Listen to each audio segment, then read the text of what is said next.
Hello everyone, जय हिंद। स्वागत है आपका आपके अपने यूट्यूब चैनल के प्लेटफॉर्म में। आज मैं आपके समक्ष बात कर रहा हूँ मानव रोग। और मानव रोगों में जीवाणु जनित रोग अर्थात जीवाणु से होने वाले रोग, प्रोटोजोआ जनित रोग, फफूंद या कवक जनित रोग, विषाणु जनित रोग और आनुवंशिक रोग से संबंधित सभी महत्वपूर्ण जानकारियों और महत्वपूर्ण प्रश्नों के संदर्भ में यह वीडियो आपके सामान्य ज्ञान के साथ साथ यदि आप किसी भी परीक्षा की तैयारी कर रहे हैं तो यह वीडियो आपके लिए अति महत्वपूर्ण और लाभदायक होने वाला है। इसलिए इस वीडियो को जरूर अंत तक देखें। और यदि आपने इससे पूर्व बायोलॉजी की अन्य वीडियो को नहीं देखा है तो कोई बात नहीं, मैं उन सभी वीडियो की लिंक को इस वीडियो की डिस्क्रिप्शन में लिंक कर दूंगा। आप चाहे तो वहां से भी देख सकते हैं या आप प्लेलिस्ट में जाकर भी देख सकते हैं। और इसी के साथ मैं अपनी वीडियो को स्टार्ट करता हूँ। मानव रोग। और फर्स्ट क्वेश्चन है कि टाइफाइड से शरीर का कौन सा अंग प्रभावित होता है। तो इसका आंसर है ऑप्शन सी, आंत। अर्थात टाइफाइड से शरीर की आंत प्रभावित होती है। और इसे अर्थात टाइफाइड को आंत का बुखार या आंत्र ज्वर के नाम से भी जाना जाता है। और टाइफाइड साल्मोनेला टाइफी नामक जीवाणु के कारण होता है। और यह अर्थात टाइफाइड प्रदूषित जल तथा भोजन से फैलता है। और टाइफाइड की जांच के लिए विडाल नामक टेस्ट किया जाता है। और यह भी कई बार एग्जाम में पूछा जाता है कि टाइफाइड की जांच के लिए कौन सा टेस्ट किया जाता है। तो इसका आंसर है विडाल टेस्ट। एक बार पुनः रिपीट करता हूँ कि टाइफाइड शरीर की आंत को प्रभावित करता है। और इसे अर्थात टाइफाइड को आंत का बुखार या आंत्र ज्वर के नाम से भी जाना जाता है। और टाइफाइड साल्मोनेला टाइफी नामक जीवाणु के कारण होता है। और यह अर्थात टाइफाइड प्रदूषित जल तथा भोजन से फैलता है। और टाइफाइड की जांच के लिए विडाल नामक टेस्ट किया जाता है। और नेक्स्ट महत्वपूर्ण प्रश्न की मलेरिया से प्रभावित होने वाला अंग है। तो इसका आंसर है ऑप्शन डी, प्लीहा या स्प्लीन। अर्थात मलेरिया से प्रभावित होने वाला अंग प्लीहा या स्प्लीन है। और मलेरिया प्लाज्मोडियम नामक कोशिकीय प्रोटोजोआ जंतु के कारण होता है। और इसकी वाहक मादा एनाफिलीज मच्छर होती है। और इससे प्रभावित होने वाला अंग प्लीहा या स्प्लीन है। एक बार पुनः रिपीट करता हूँ कि मलेरिया से प्लीहा या स्प्लीन अंग प्रभावित होता है। और मलेरिया प्लाज्मोडियम नामक कोशिकीय प्रोटोजोआ जंतु के कारण होता है। और इसकी वाहक मादा एनाफिलीज मच्छर होती है। और इससे प्रभावित होने वाला अंग प्लीहा या स्प्लीन है। और नेक्स्ट महत्वपूर्ण प्रश्न की थैलेसीमिया एक आनुवंशिक रोग है जिससे प्रभावित होता है। तो इसका आंसर है ऑप्शन ए, रक्त। अर्थात थैलेसीमिया एक आनुवंशिक रोग है जिससे कि रक्त प्रभावित होता है। और इससे रोगी के शरीर में हीमोग्लोबिन के संश्लेषण की क्षमता नहीं होती है। और इसमें रोगी के शरीर में लाल रक्त कोशिकाओं का अत्यधिक मात्रा में क्षय होने लगता है। और जिससे कि अरक्तता उत्पन्न हो जाती है। और यह विशेष रोग अर्थात थैलेसीमिया दो प्रकार का होता है। फर्स्ट है अल्फा थैलेसीमिया और सेकंड है बीटा थैलेसीमिया। एक बार पुनः रिपीट करता हूँ कि थैलेसीमिया एक आनुवंशिक रोग है और इससे रक्त प्रभावित होता है। और इससे अर्थात थैलेसीमिया से रोगी के शरीर में हीमोग्लोबिन के संश्लेषण की क्षमता नहीं होती है। और इसमें अर्थात थैलेसीमिया में रोगी के शरीर में लाल रक्त कोशिकाओं अर्थात आरबीसी की अत्यधिक मात्रा में क्षय होने लगता है जिससे अरक्तता उत्पन्न हो जाती है। और यह विशेष रोग दो प्रकार का होता है। फर्स्ट है अल्फा थैलेसीमिया और सेकंड है बीटा थैलेसीमिया। और नेक्स्ट महत्वपूर्ण प्रश्न है कि शरीर के जोड़ों में गठिया रोग या आर्थराइटिस निम्नलिखित में से किसके जमाव से होता है। तो इसका आंसर है ऑप्शन बी, यूरिक अम्ल। अर्थात शरीर के जोड़ों में गठिया रोग यूरिक अम्ल के जमाव के कारण होता है। और गठिया रोग शरीर के जोड़ों में यूरिक अम्ल के जमाव से होता है। और जब कभी गुर्दे से अर्थात किडनी से मूत्र कम अथवा मूत्र अधिक बनने से सामान्य स्तर भंग होता है तो यूरिक अम्ल का रक्त स्तर बढ़ जाता है। और यूरिक अम्ल के क्रिस्टल भिन्न भिन्न जोड़ों पर जमा हो जाते हैं। और एक बार पुनः रिपीट करता हूँ कि शरीर के जोड़ों में गठिया रोग यूरिक अम्ल के जमाव के कारण होता है। और नेक्स्ट महत्वपूर्ण प्रश्न है कि किस तत्व की कमी से घेंगा रोग हो जाता है। तो इसका आंसर है ऑप्शन डी, आयोडीन। और आयोडीन की कमी से शरीर के गले में घेंगा नामक रोग हो जाता है और इससे अर्थात घेंगा नामक रोग से गर्दन फूलकर मोटी कॉलर जैसी दिखाई देने लगती है। और नेक्स्ट महत्वपूर्ण प्रश्न कि मानव आहार में पालिश किए हुए चावल के उपयोग से निम्नलिखित रोग हो जाता है। तो इसका आंसर है ऑप्शन डी बेरी बेरी। अर्थात मानव आहार में पालिश किए हुए चावल के उपयोग से बेरी बेरी नामक रोग हो जाता है। और बेरी बेरी रोग तंत्रिका तंत्र को प्रभावित करने वाली व्याधि या रोग है जो मुख्यतः आहार में थायमीन या विटामिन बी की कमी से हो जाता है। और पालिश किए हुए चावल में थायमीन बहुत अल्प मात्रा में पाया जाता है, अतः इसका सेवन करने वाले व्यक्तियों में बेरी बेरी रोग होने की संभावना प्रबल होती है। एक बार पुनः रिपीट करता हूँ कि मानव आहार में पालिश किए हुए चावल के उपयोग से बेरी बेरी नामक रोग हो जाता है। और नेक्स्ट महत्वपूर्ण प्रश्न कि रक्त में ग्लाइकोसिलेटेड हीमोग्लोबिन का मापन निम्नलिखित में से किसके प्रबंधन के लिए लाभदायक है। आंसर है ऑप्शन डी मधुमेह या शुगर या डायबिटीज। अर्थात रक्त में ग्लाइकोसिलेटेड हीमोग्लोबिन का मापन मधुमेह प्रबंधन के लिए लाभदायक है। और ग्लाइकोसिलेटेड हीमोग्लोबिन या HbA1c मधुमेह प्रबंधन में लाभदायक होता है और इसके द्वारा अर्थात ग्लाइकोसिलेटेड हीमोग्लोबिन के द्वारा पिछले 12 सप्ताह या लगभग 3 माह की शुगर या मधुमेह की मात्रा का पता लगाया जाता है।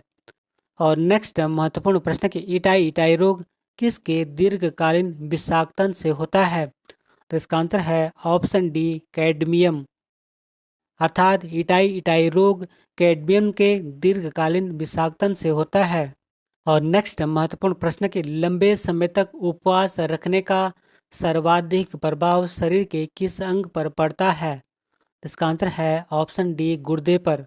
और लंबे समय तक उपवास रखने का सर्वाधिक प्रभाव गुर्दे या किडनी पर पड़ता है। और नेक्स्ट महत्वपूर्ण प्रश्न के अल्जाइमर रोग में मानव शरीर का कौन सा अंग प्रभावित होता है। तो इसका आंसर है ऑप्शन बी मस्तिष्क। और अल्जाइमर नामक रोग में मानव शरीर का प्रभावित होने वाला अंग मस्तिष्क है। और इस रोग में अर्थात अल्जाइमर रोग में मनुष्य की स्मरण क्षमता क्षीण हो जाती है या स्मरण क्षमता कमजोर हो जाती है। और नेक्स्ट महत्वपूर्ण प्रश्न के शरीर में लोहे की कमी से कौन सी बीमारी हो जाती है। तो इसका आंसर है ऑप्शन डी रक्त क्षीणता अर्थात एनीमिया। और शरीर में लोहे की कमी से रक्त क्षीणता या एनीमिया की बीमारी हो जाती है। और मानव शरीर में लोहे की प्रतिदिन आवश्यकता लगभग 12 से 20 मिलीग्राम है। एक बार पुनः रिपीट करता हूँ कि शरीर में लोहे की कमी से रक्त क्षीणता या एनीमिया की बीमारी हो जाती है। और नेक्स्ट महत्वपूर्ण प्रश्न कि पेचिश रोग के लिए उत्तरदायी प्रोटोजोआ कौन सा है। तो इसका आंसर है ऑप्शन ए एंट अमीबा। अर्थात पेचिश रोग के लिए उत्तरदायी प्रोटोजोआ एंट अमीबा है। और नेक्स्ट महत्वपूर्ण प्रश्न के कालाजार का संचार किससे होता है। इसका आंसर है ऑप्शन बी सिकता मक्खी। अर्थात कालाजार का संचार सिकता मक्खी के कारण होता है। और नेक्स्ट महत्वपूर्ण प्रश्न कि कालाजार रोग किसको प्रभावित करता है। इसका आंसर है ऑप्शन डी अस्थि मज्जा को। अर्थात कालाजार रोग अस्थि मज्जा या बोन मेरो को प्रभावित करता है। और नेक्स्ट महत्वपूर्ण प्रश्न कि पीलिया रोग किससे प्रभावित करता है। तो उसका आंसर है ऑप्शन बी यकृत या लीवर को। अर्थात पीलिया रोग यकृत या लीवर को प्रभावित करता है। और पीलिया एक घातक रोग है और इससे मुख्यतः यकृत या लीवर प्रभावित होता है। और इस रोग में अर्थात पीलिया रोग में यकृत कोशिकाएं रुधिर से बिलिरुबिन को ग्रहण नहीं कर पाती हैं, जिससे पीला बिलिरुबिन रुधिर में ही रहकर पूरे शरीर में फैल जाता है। और नेक्स्ट महत्वपूर्ण प्रश्न कि मानव शरीर में प्लाज्मोडियम का संक्रमण क्या उत्पन्न करता है। तो इसका आंसर है ऑप्शन डी मलेरिया। और मलेरिया रोग में लाल रुधिराणु या आरबीसी नष्ट हो जाते हैं और शरीर में रक्त की कमी हो जाती है। और मानव में प्लाज्मोडियम का संक्रमण से मलेरिया रोग होता है। और मलेरिया रोग का वाहक मादा एनाफ्लीज मच्छर है और इसकी खोज रोनाल्ड रॉस वैज्ञानिक ने की थी। और यह भी कई बार जब में पूछा जाता है कि मलेरिया रोग का वाहक मैदा एनाफ्लीज मच्छर की खोज किसने की थी। तो इसका आंसर होगा रोनाल्ड रॉस वैज्ञानिक। और नेक्स्ट महत्वपूर्ण प्रश्न की क्षय रोग, जिसे कि टीबी भी कहते हैं, मानव शरीर के किस भाग को प्रभावित करता है? तो इसका आंसर है ऑप्शन ए फेफड़े। अर्थात क्षय रोग या टीबी से मानव शरीर के फेफड़े प्रभावित होते हैं। और नेक्स्ट महत्वपूर्ण प्रश्न कि श्वेत फुफ्फुस रोग पाया जाता है? तो इसका आंसर है ऑप्शन बी सीमेंट उद्योग के कर्मचारियों में।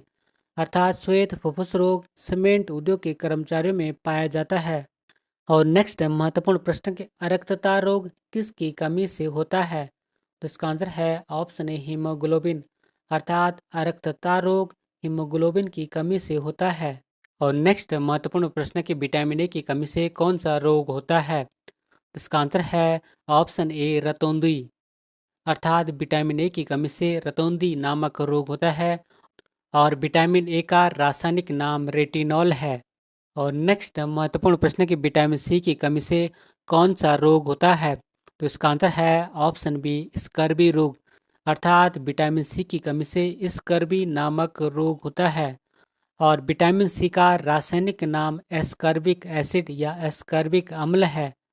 और यह भी कई बार एग्जामों में पूछा जाता है कि विटामिन सी का रासायनिक नाम क्या है? तो इसका आंसर होगा एस्कर्बिक एसिड। और नेक्स्ट महत्वपूर्ण प्रश्न कि सूखा रोग, जिसे कि रिकेट्स भी कहते हैं, किस विटामिन की कमी से होता है? तो इसका आंसर है ऑप्शन सी विटामिन डी। अर्थात सूखा रोग या रिकेट्स रोग विटामिन डी की कमी से होता है। और विटामिन डी का रासायनिक नाम कैल्सीफेरॉल है। और नेक्स्ट महत्वपूर्ण क्वेश्चन है बेरी बेरी रोग किस विटामिन की कमी से होता है? तो इसका आंसर है option D vitamin B one. अर्थात बेरी बेरी नामक रोग विटामिन बी वन की कमी से होता है। और विटामिन बी वन का रासायनिक नाम थायमीन है। और नेक्स्ट महत्वपूर्ण प्रश्न कि पुरुषों एवं महिलाओं में जनन की बीमारी किस विटामिन की कमी से होता है? तो इसका आंसर है ऑप्शन डी विटामिन ई। अर्थात पुरुषों और महिलाओं में जनन संबंधी बीमारियां विटामिन ई की कमी से होती हैं। और विटामिन ई का रासायनिक नाम टोकोफेरोल है।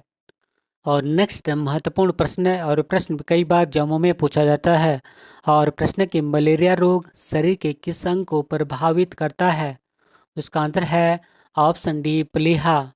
और मलेरिया रोग शरीर के प्लीहा और आरबीसी अर्थात लाल रक्त कणिकाओं को प्रभावित करता है। और मलेरिया की बीमारी की गंभीरता के बारे में लोगों को जागरूक करने के लिए हर साल अर्थात प्रति वर्ष 25 अप्रैल को विश्व मलेरिया दिवस मनाया जाता है। एक बार पुनः रिपीट करता हूँ कि मलेरिया रोग शरीर में प्लीहा या स्पिन और आरबीसी अर्थात लाल रक्त कणिकाओं को प्रभावित करता है। और नेक्स्ट महत्वपूर्ण प्रश्न है, और प्रश्न भी कई बार एग्जामों में पूछा जा चुका है। और प्रश्न कि जो मनुष्य यह नहीं समझ पाता कि कब उसे भोजन करना रोक देना चाहे, वह पीड़ित है। तो इसका आंसर है ऑप्शन ए बुलिमिया रोग से। और बुलिमिया रोग से ग्रसित व्यक्ति का इस बात का नियंत्रण नहीं कर पाता कि उसे कितना भोजन करना है। एक बार पुनः रिपीट करता हूँ कि जो मनुष्य यह नहीं समझ पाता कि कब उसे भोजन करना रोक देना चाहे, वह बुलिमिया रोग से पीड़ित होता है। और नेक्स्ट महत्वपूर्ण प्रश्न कि डिप्थीरिया रोग शरीर के किस अंग से संबंधित है? इसका आंसर है ऑप्शन बी गला से। और यह रोग अर्थात डिप्थीरिया रोग कार्ने बैक्टीरियम डिप्थरी नामक जीवाणु के कारण होता है।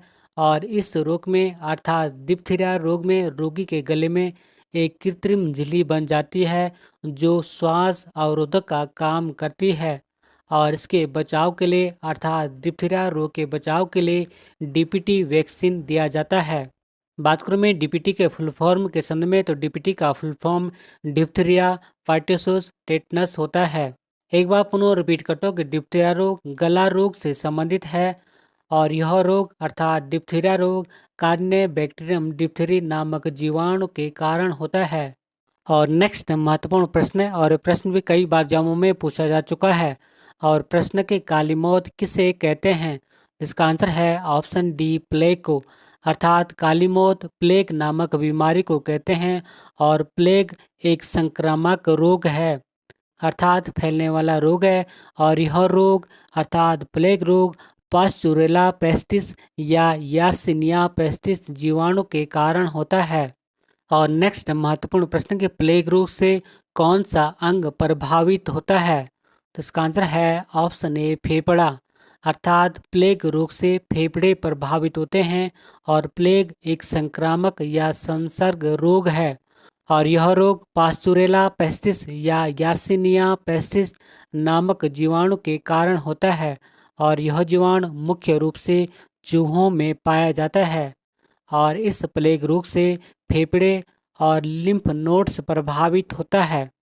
और नेक्स्ट महत्वपूर्ण प्रश्न है और प्रश्न कई बार एग्जामों में पूछा जा चुका है और प्रश्न है कि टिटनेस नामक रोग किस नाम से भी जाना जाता है? तो इसका आंसर है ऑप्शन डी लॉक्जा।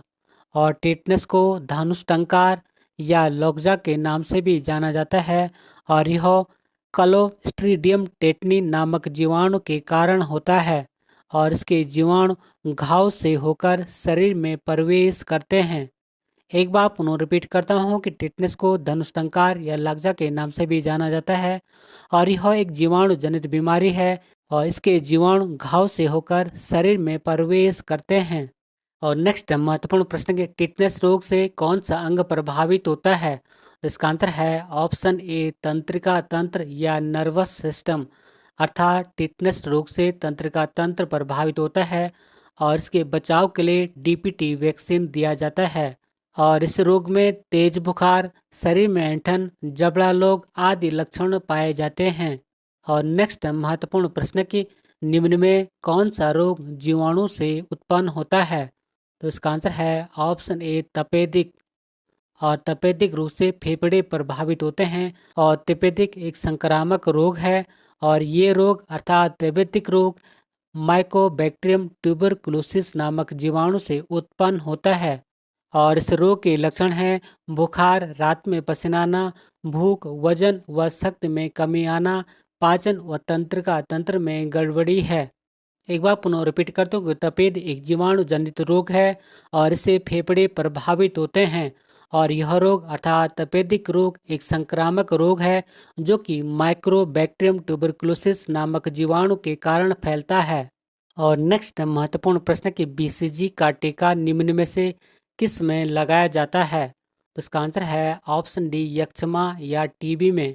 और बीसीजी या बेसिलस कालमेट यूरिन का टीका तपेदिक या राजयक्ष्मा या टीबी के बचाव के लिए शिशु के जन्म के तुरंत बाद लगाया जाना चाहिए। एक बार पुनः रिपीट करता हूँ कि बीसीजी या बेसिलस कालमेट-ग्यूरिन का टीका तपेदिक या राजयक्ष्मा या टीबी के बचाव के लिए शिशु के जन्म के तुरंत बाद लगाया जाना चाहिए या लगाया जाता है। और नेक्स्ट महत्वपूर्ण प्रश्न है और प्रश्न भी कई बार एग्जामों में पूछा जा चुका है और प्रश्न के हैजा रोग से कौन सा अंग प्रभावित होता है? तो इसका आंसर है ऑप्शन ए आंत। और यह रोग अर्थात हैजा रोग विब्रियो कैलोरी नामक जीवाणु के कारण होता है और यह रोग अर्थात हैजा रोग मक्खियों के द्वारा फैलता है और इस रोग में उल्टी व दस्त से रोगी के शरीर का सारा पानी निकल जाता है जिससे रोगी के शरीर में पानी की कमी हो जाती है। एक बार पुनः रिपीट करता हूँ कि हैजा रोग से आंत प्रभावित होते हैं और यह रोग विब्रियो कैलोरी नामक जीवाणु के कारण होता है और यह रोग मक्खियों के द्वारा फैलता है। और नेक्स्ट महत्वपूर्ण प्रश्न कि काली खांसी रोग से कौन सा अंग प्रभावित होता है? तो इसका आंसर है ऑप्शन ए श्वसन तंत्र। अर्थात काली खांसी नामक रोग से श्वसन तंत्र प्रभावित होता है। यह रोग अर्थात काली खांसी रोग हीमोफिलिस पर्टुसिस या बोडेटेला पोटोसिस नामक जीवाणु से होता है और इस रोग से श्वसन तंत्र प्रभावित होता है और इसके लक्षण लगातार खांसी आना है और इसके उपचार के लिए डीपीटी का वैक्सीन दिया जाता है। एक बार पुनः रिपीट करता हूँ काली खांसी नामक रोग से श्वसन तंत्र प्रभावित होता है और यह रोग हीमोफिलिस पर्टुसिस या बोर्डेटेला पर्टुसिस नामक जीवाणु से होता है और इसके उपचार के लिए डीपीटी की वैक्सीन दिया जाता है। और नेक्स्ट क्वेश्चन है कि न्यूमोनिया रोग से कौन सा अंग प्रभावित होता है? तो इसका आंसर है ऑप्शन डी फेफड़ा। और निमोनिया रोग डिप्लोकोकस न्यूमोनी नामक जीवाणु से होता है और इसमें अर्थात निमोनिया रोग में फेफड़ों में सूजन आ जाते हैं और रोगी को सांस लेने में तकलीफ होती है। एक बार पुनः रिपीट करता हूँ कि निमोनिया रोग डिप्लोकोकस न्यूमोनी नामक जीवाणु के कारण होता है और इस रोग से फेफड़े प्रभावित होते हैं। और नेक्स्ट महत्वपूर्ण प्रश्न है, और प्रश्न में कई बार एग्जामों में पूछा जाता है। और प्रश्न है कि यदि कोई मानवीय रोग विश्व के बृहत्तर क्षेत्र में फैलता है तो उसे क्या कहते हैं? तो इसका आंसर है ऑप्शन ए पेंडेमिक या महामारी।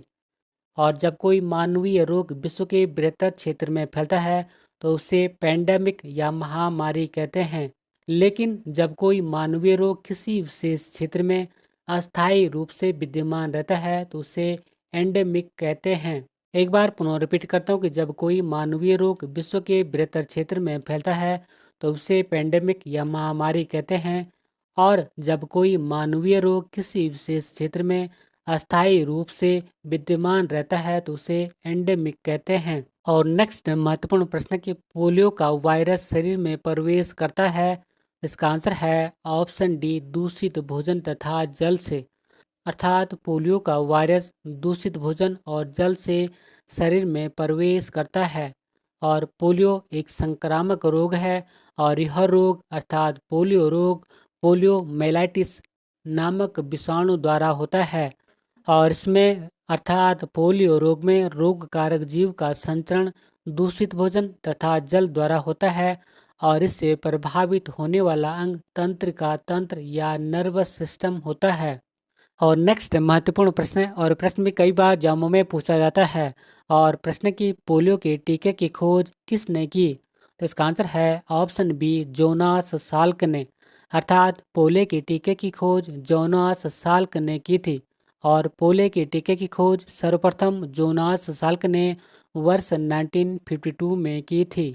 और नेक्स्ट महत्वपूर्ण प्रश्न के ब्लू बेबी नामक प्रदूषण कारित बीमारी पीने वाले जल में निम्न में से किसके अधिक विद्यमान होने के कारण होती है? तो इसका आंसर है ऑप्शन डी नाइट्रेट। और ब्लू बेबी सिंड्रोम रोग बच्चों में होता है और यह रोग बच्चों में तब होता है जब जल में नाइट्रेट की मात्रा 10 ppm से अधिक होता है। और इससे अर्थात ब्लू बेबी सिंड्रोम रोग से बच्चों के ओंठ एवं शरीर का रंग नीला पड़ने लगता है। एक बार पुनः रिकॉल करता हूँ कि ब्लू बेबी नामक प्रदूषण कारित बीमारी पीने वाले जल में नाइट्रेट की अधिक विद्यमान होने के कारण होती है। नेक्स्ट महत्वपूर्ण क्वेश्चन है कि किस अंग के कुसंक्रिया के कारण मधुमेह या डायबिटीज रोग होता है? तो इसका आंसर है ऑप्शन ए अग्नाशय या पेनक्रियाज। और यह बीमारी अर्थात मधुमेह की बीमारी अग्नाशय या पेनक्रियाज की लैंगरहैंस की द्वीपिकाओं की बीटा कोशिकाओं द्वारा इंसुलिन का स्राव कम हो जाने के कारण होती है। और ये पॉइंट मोस्ट इम्पोर्टेंट है। और इससे प्रभावित व्यक्ति के रक्त में शर्करा की मात्रा बढ़ जाती है। एक बार पुनः रिपीट करता हूँ कि यह बीमारी अर्थात मधुमेह बीमारी अग्नाशय या पेनक्रियाज की लैंगरहैंस की द्वीपिकाओं की बीटा कोशिकाओं द्वारा इंसुलिन का स्राव कम हो जाने के कारण होती है। और इससे प्रभावित व्यक्ति के अर्थात मधुमेह से प्रभावित व्यक्ति के रक्त में शर्करा की मात्रा बढ़ जाती है अर्थात शुगर की मात्रा बढ़ जाती है। और नेक्स्ट महत्वपूर्ण प्रश्न कि गोनोरिया रोग से कौन सा अंग प्रभावित होता है? इसका आंसर है ऑप्शन ए मूत्र मार्ग। अर्थात गोनोरिया रोग से मूत्र मार्ग प्रभावित होता है। और नेक्स्ट महत्वपूर्ण प्रश्न कि हीमोग्लोबिन की मात्रा कम होने पर कौन सा रोग हो जाता है? तो इसका आंसर है ऑप्शन ए रक्तक्षीणता या एनीमिया। अर्थात हीमोग्लोबिन की मात्रा शरीर में कम होने के कारण रक्तक्षीणता या एनीमिया रोग हो जाता है।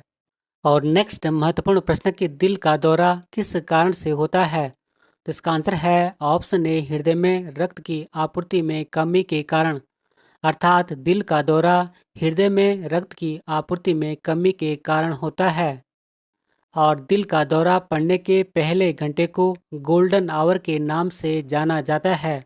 और नेक्स्ट है कि बीटा ब्लॉकर औषधि का उपयोग उच्च रक्तचाप और हृदयघात के लिए किया जाता है। एक बार पुनः रिपीट करता हूँ कि दिल का दौरा हृदय में रक्त की आपूर्ति में कमी के कारण होता है। और दिल का दौरा पड़ने के पहले घंटे को गोल्डन आवर के नाम से जाना जाता है। और बीटा ब्लॉकर औषधि का उपयोग उच्च रक्तचाप और हृदयघात के लिए किया जाता है। और नेक्स्ट क्वेश्चन है कि मेनिंजिस में संक्रमण व सूजन के कारण कौन सा रोग हो जाता है। तो इसका आंसर है ऑप्शन डी मेनिंजाइटिस रोग। अर्थात मेनिंजिस में संक्रमण व सूजन के कारण मेनिंजाइटिस नामक रोग हो जाता है। और नेक्स्ट महत्वपूर्ण प्रश्न कि पित्त वर्णक जमा होने के कारण त्वचा और आंखें पीली हो जाती हैं, जिस कारण यकृत या लीवर प्रभावित होता है। निम्नलिखित में से किस पाचन विकार का वर्णन यहाँ किया गया है। इसका आंसर है ऑप्शन डी पीलिया। और नेक्स्ट महत्वपूर्ण प्रश्न की हेपेटाइटिस किसके द्वारा फैलता है। इसका आंसर है ऑप्शन ए विषाणु के द्वारा। अर्थात हेपेटाइटिस विषाणु जनित बीमारी है और हेपेटाइटिस को यकृत की सूजन के रूप में परिभाषित किया जाता है। नेक्स्ट महत्वपूर्ण प्रश्न कि सिफिलिस रोग से कौन सा अंग प्रभावित होता है। इसका आंसर है ऑप्शन ए सीसन या पेनिस। अर्थात सिफिलिस रोग से सीसन या पेनिस प्रभावित होता है और इस रोग का कारण ट्रेपोनेमा पैलिडम जीवाणु है और इस रोग का संक्रमण रोगी के साथ मैथुन संभोग से होता है और इस रोग में सीसन या पेनिस व योनि या बेजिना पर लाल रंग के दाने बाद में शरीर पर चकते तथा अंत में इस रोग से हृदय, यकृत व मस्तिष्क भी प्रभावित होता है और इस रोग में पेनिसिलिन द्वारा लाभ होता है। एक बार पुनः रिपीट करता हूँ कि सिफिलिस रोग से सीसन या पेनिस अंग प्रभावित होता है और इस रोग का कारण ट्रेपोनेमा पैलिडम जीवाणु है। नेक्स्ट महत्वपूर्ण प्रश्न है कि इन्फ्लुएंजा रोग होता है। तो इसका आंसर है ऑप्शन ए विषाणु से। अर्थात इन्फ्लुएंजा रोग विषाणु जनित रोग है। और नेक्स्ट महत्वपूर्ण प्रश्न है कि एड्स बीमारी कैसे होती है। इसका आंसर है ऑप्शन डी उपरोक्त सभी से। अर्थात एड्स बीमारी अंग दान करने से, रक्त दान करने से और सेक्सुअल से होती है। बात करूँ मैं एड्स की फुल फॉर्म के संदर्भ में, तो एड्स का full form acquired immuno deficiency syndrome होता है और एड्स की फुल फॉर्म भी कई बार जम्मू में पूछी जाती है। तो इसका फुल फॉर्म है कि एक्वायर्ड इम्यूनो डिफिशिएंसी सिंड्रोम। और नेक्स्ट महत्वपूर्ण प्रश्न है कि लीवर अल्कोहल से किस कारण से खराब होता है। तो इसका आंसर है ऑप्शन डी वसा के जमने से। अर्थात लीवर अल्कोहल वसा के जमने से खराब होता है। और नेक्स्ट महत्वपूर्ण प्रश्न की डेंगू बुखार में मानव शरीर में निम्नलिखित में से किसकी कमी हो जाती है। इसका आंसर है ऑप्शन ए प्लेटलेट्स की। और डेंगू ज्वर से पीड़ित रोगी के रक्त में प्लेटलेट्स की संख्या बहुत कम हो जाती है और स्वस्थ व्यक्ति में प्लेटलेट्स की संख्या 2 लाख से अधिक होनी चाहिए। और एक बार पुनः रिपीट करता हूँ कि डेंगू ज्वर से पीड़ित रोगी के रक्त में प्लेटलेट्स की संख्या बहुत कम हो जाती है और स्वस्थ व्यक्ति में प्लेटलेट्स की संख्या 2 लाख से अधिक होनी चाहिए। बात करूँ मैं डेंगू बुखार से संबंधित महत्वपूर्ण जानकारियों के संदर्भ में, और डेंगू ज्वर में हड्डियों और जोड़ों में भयंकर पीड़ा और तेज ज्वर अर्थात तेज बुखार होता है और इस रोग को अर्थात डेंगू ज्वर को हड्डी तोड़ ज्वर भी कहते हैं। और डेंगू ज्वर एक प्रकार के विषाणु के संक्रमण से होता है जिसे कि एडीज एजिप्ट, एडीज एल्बोपिक्टस व क्यूलेक्स फेटिगेंस नामक मच्छर फैलाते हैं। और नेक्स्ट महत्वपूर्ण प्रश्न कि मस्तिष्क तथा मेरुरज्जु पर चढ़ी झिल्ली में सूजन आ जाने से होने वाला रोग है। इसका आंसर है ऑप्शन डी मेनिंजाइटिस रोग। और मेनिंजाइटिस रोग वायरस, बैक्टीरिया तथा अन्य माइक्रो ऑर्गेनिज्म के संक्रमण से मस्तिष्क तथा मेरुरज्जु पर चढ़ी झिल्ली में सूजन आ जाने से होने वाला रोग है। एक बार पुनः रिपीट करता हूँ कि मेनिंजाइटिस रोग वायरस, बैक्टीरिया तथा अन्य माइक्रो ऑर्गेनिज्म के संक्रमण से मस्तिष्क तथा मेरुरज्जु पर चढ़ी झिल्ली में सूजन आ जाने से होने वाला रोग है। और नेक्स्ट महत्वपूर्ण प्रश्न हेपेटाइटिस रोग से मनुष्य शरीर का कौन सा अंग सीधा प्रभावित होता है। तो इसका आंसर है ऑप्शन ए यकृत या लीवर। अर्थात हेपेटाइटिस रोग से मनुष्य शरीर का लीवर या यकृत अंग सीधे प्रभावित होता है। बात करूं मैं यकृत या लीवर से संबंधित महत्वपूर्ण जानकारियों के संदर्भ में, तो यकृत मानव शरीर की सबसे बड़ी ग्रंथि माना जाता है और यकृत को लीवर, जिगर और कलेजा भी कहा जाता है और यकृत के अध्ययन को हेपेटोलॉजी कहते हैं। और विश्व यकृत दिवस 19 अप्रैल को मनाया जाता है। और नेक्स्ट महत्वपूर्ण प्रश्न है कि एड्स किसके कारण होता है? इसका आंसर है ऑप्शन डी, विषाणु के द्वारा। और एड्स एक विषाणुजन्य रोग है जो कि HIV या ह्यूमन इम्यूनो डिफिशिएंसी वायरस के द्वारा होता है। और इसमें अर्थात एड्स में रोगी की रोग प्रतिरोधक क्षमता नष्ट हो जाती है। और एड्स रोग की पहचान के लिए विस्टन ब्लॉट एवं एलिसा परीक्षण किया जाता है। और प्रतिवर्ष विश्व एड्स दिवस 1 दिसंबर को मनाया जाता है। और एक बार पुनः रिपीट करता हूँ कि एड्स एक विषाणुजन्य रोग है जो कि HIV के द्वारा होता है। और इसमें अर्थात एड्स में रोगी की रोग प्रतिरोधक क्षमता नष्ट हो जाती है। और एड्स की पहचान के लिए विस्टन ब्लॉट एवं एलिसा परीक्षण किया जाता है। और ये मोस्ट इम्पोर्टेंट पॉइंट है कि एड्स की पहचान के लिए वेस्टर्न ब्लॉट एवं एलिसा परीक्षण किया जाता है। और प्रतिवर्ष विश्व एड्स दिवस 1 दिसंबर को मनाया जाता है। और नेक्स्ट महत्वपूर्ण प्रश्न के हाइड्रोफोबिया किसके द्वारा होता है? इसका आंसर है ऑप्शन डी, विषाणु के द्वारा। अर्थात हाइड्रोफोबिया विषाणु के द्वारा होता है। और पानी से डरने की प्रक्रिया को हाइड्रोफोबिया कहा जाता है। और इसमें अर्थात हाइड्रोफोबिया में रोगी पानी के सामान्य प्रयोग से नहीं डरता, लेकिन नदी, झील, समुद्र के पास जाने से या तैरने से घबराता है। और नेक्स्ट महत्वपूर्ण प्रश्न कि एवियन इन्फ्लुएंजा या बर्ड फ्लू विषाणु निम्न में कौन सा है? इसका आंसर है ऑप्शन ए, H5N1। अर्थात एवियन इन्फ्लुएंजा या बर्ड फ्लू विषाणु H5N1 है। और H5N1 इन्फ्लुएंजा वायरस पक्षियों के माध्यम से स्तनधारी जीवों को संक्रमित कर सकता है। और नेक्स्ट महत्वपूर्ण प्रश्न कि एथलीट फुट बीमारी होती है? तो इसका आंसर है ऑप्शन बी, फफूंद से। अर्थात एथलीट फुट बीमारी फफूंद से होती है। और एथलीट फुट नामक बीमारी ट्राइकोफाइटोन या टीनिया पेडिस नामक विशेष फफूंद द्वारा होता है। और यह अर्थात एथलीट फुट त्वचा का संक्रामक रोग है जो कि पैरों की त्वचा फटने, कटने और मोटे होने से होता है। और इस रोग का अर्थात एथलीट फुट रोग का संक्रमण संक्रमित मृदा से होता है। और नेक्स्ट महत्वपूर्ण प्रश्न है कि मनुष्यों में होने वाले वर्णांधता या colour blindness, haemophilia, Turner syndrome, Klinefelter syndrome, mongolism या डाउन्स सिंड्रोम, पटाउ सिंड्रोम किस तरह के रोग हैं? इसका आंसर है ऑप्शन ए, आनुवंशिक रोग। और आनुवंशिक रोग वे रोग होते हैं जो पीढ़ी दर पीढ़ी संचरित होते हैं, अर्थात माता पिता के द्वारा अपनी संतानों में संचरित होते हैं। और ग्रेगर जॉन मेंडल को आनुवंशिकता का पिता कहा जाता है। और ये पॉइंट भी कई बार एग्जामों में पूछा जाता है कि आनुवंशिकता का पिता किसे कहा जाता है? तो इसका आंसर होगा ग्रेगर जॉन मेंडल। अब मैं आपके समक्ष बात कर रहा हूँ आनुवंशिक रोगों से संबंधित महत्वपूर्ण जानकारियों के संदर्भ में। और ये पॉइंट आपके आने वाली सभी परीक्षाओं के लिए महत्वपूर्ण और लाभदायक होंगे, इसलिए इस वीडियो को जरूर अंत तक देखें। और फर्स्ट पॉइंट है कि वर्णांधता या कलर ब्लाइंडनेस।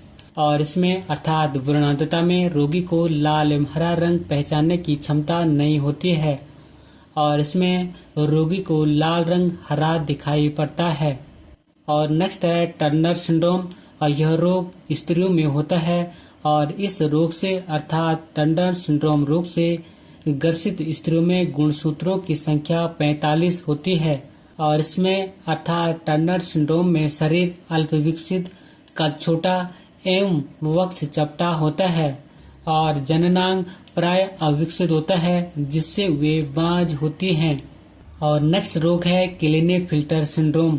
और यह रोग पुरुषों में होता है। और इस रोग से ग्रसित पुरुषों में गुणसूत्रों की संख्या 47 होती है। और इसमें पुरुषों के वृषण अल्प विकसित एवं स्तन स्त्रियों के समान विकसित होता है। और इस रोग से ग्रसित पुरुष नपुंसक होता है। और नेक्स्ट रोग है डाउन्स सिंड्रोम। और इस रोग से ग्रसित रोगी मंदबुद्धि, आंख टेढ़ी, जीभ मोटी तथा अनियमित शारीरिक ढांचा होता है। और इसे अर्थात डाउन्स सिंड्रोम को मंगोलिज्म भी कहते हैं। और नेक्स्ट है पटाउ सिंड्रोम। और इसमें रोगी का ऊपर का ओंठ बीच से कट जाता है और तालू में दरार हो जाता है। और इस रोग में अर्थात पटाऊ सिंड्रोम में रोगी मंदबुद्धि, नेत्र रोग आदि से प्रभावित होता है। और ये पॉइंट कई बार एग्जामों में पूछा जाता है। एक बार पुनः रिकॉल करता हूँ कि इसमें अर्थात पटाऊ सिंड्रोम में रोगी का ऊपर का ओंठ बीच से कट जाता है, तालू में दरार हो जाता है। इसमें रोगी अर्थात पटाऊ सिंड्रोम में रोगी मंदबुद्धि, नेत्र रोग आदि से प्रभावित हो सकते हैं। और नेक्स्ट है हीमोफीलिया रोग, और यह रोग केवल पुरुषों में होता है। इस रोग में व्यक्ति के चोट लगने पर आधा घंटे से 24 घंटे तक या सामान्यतः औसतन 2 से 3 मिनट तक रक्त का थक्का नहीं बनता है। एक बार पुनः रिपीट करता हूँ कि हीमोफीलिया रोग पुरुषों में होता है और इस रोग में चोट लगने के कारण रक्त का थक्का नहीं बनता है। अब आपके समक्ष बात कर रहा हूँ फफूंद या कवक या फंगस के द्वारा होने वाली बीमारियों के संदर्भ में।